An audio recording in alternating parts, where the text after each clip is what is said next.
Hi guys, welcome back. We're going to discussing the chapter called permutations and combinations.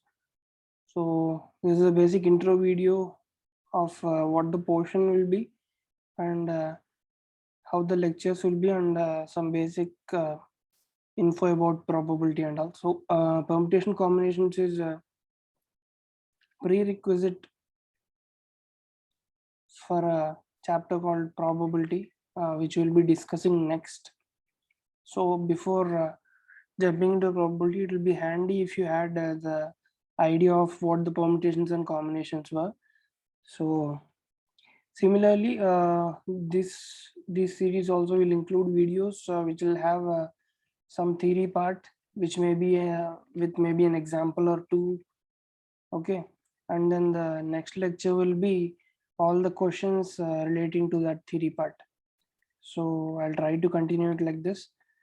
So I think the whole theory part will take about 4 to 5 lectures, accompanied with 4 to 5 lectures of questions. So maybe there'll be total of 10 to 12 lectures on this permutations and combinations. So the questions will include the previous MCET or JEE mains questions and some important intermediate public exams questions. Okay. So these are the topics that are going to be covered in this. The first lecture will be about introduction, and the other topics are fundamentals of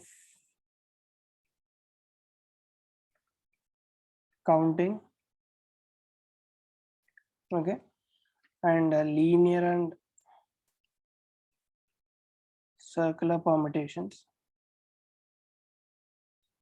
So this is one topic, and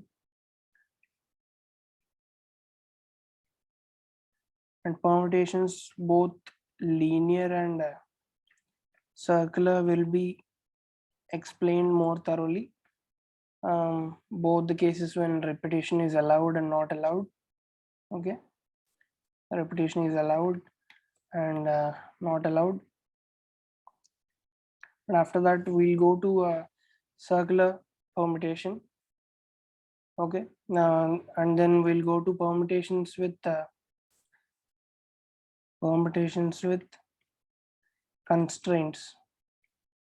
Okay, maybe the permutations which will have some conditions that are to be followed along with the choosing. And the last one, we'll go to combinations, and we'll discuss combinations along with some definitions and some theorems. Okay, so this is basically the NCERT syllabus. That's the maths textbook that is being followed here also. So these are the topics that are to be covered along with the other important points or shortcuts or whatever they may be related to MCET and JEE mains exams or IP exams. Okay, hope you enjoy the course, and be sure to subscribe, share and like. Thank you. Let's begin with the course.